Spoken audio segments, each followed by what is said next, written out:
From episodes 1 and 2, you know how to hit the ball with each part of your car and how to jump and flip with your car to move around and hit the ball.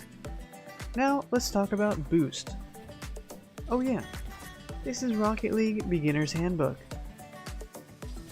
Have you ever seen these shiny floating balls on the field, or even the glowing orange pads on the ground? Hopefully you have.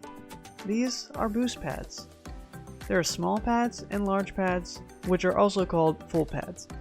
Small pads give you 12 boost, and full pads bring you to 100 boost no matter how much you already have, besides being already at 100. If you already have 100 boost when going over any boost pad, you won't pick it up and another player will be able to use it. At kickoff, you start with 33 boost to use to get to the ball. Use it wisely. This isn't something you 100% need to know, but it will be useful just to have in the back of your mind. It takes small pads approximately 4 seconds to respawn, and it takes full pads 10 seconds to respawn. There are 6 full boost pads spread across the field, being in the 4 corners and the outer edges of the middle of the field. There are many small pads that make sort of lines down the field. Take note of the locations of the small pads, they're very important. Getting the large pads are great and all, but those are not what you should always be going for to get boost.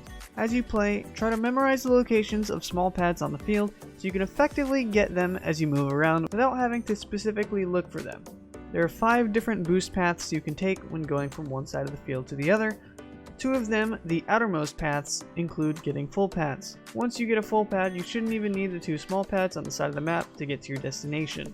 Next are the 2 mid paths. These start in front of the goal in the middle of the field but curve outward to either side, including 8 small pads if you get them all. Last but not least, there is the middle path. This just goes straight down the middle of the field with 6 small pads to get.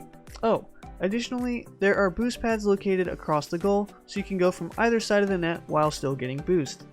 There are also 4 small pads in a circle around the middle of the field, but 2 of them aren't really included in a path unless you really just want to drive in circles for a while. Sometimes I think that's what my teammates are doing to throw my ranked games. Nevertheless, if you use the paths, you can get up to 72 boost going down the middle of the field and up to 96 boost if you follow the outer curving path. Using these will greatly improve your boost management, and there will be less times when you get scored on while you're going for corner boost. Remember this, ball over boost. This is a tip I went over in my video 10 mistakes new Rocket League players make. If you want to know the other 9, you can go check out that video. When you are on defense, make sure you have at least 12 boost in net, and you'll at least have a chance to save anything the attacker throws at you. Make sure you don't use more boost after hitting supersonic speed. You know you've hit supersonic when your back wheels have a trail behind them, and there's also an audio cue to listen for.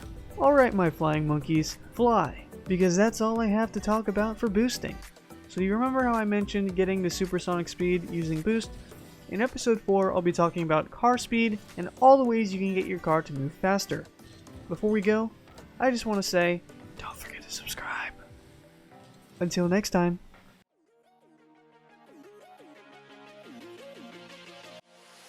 We'll be right back.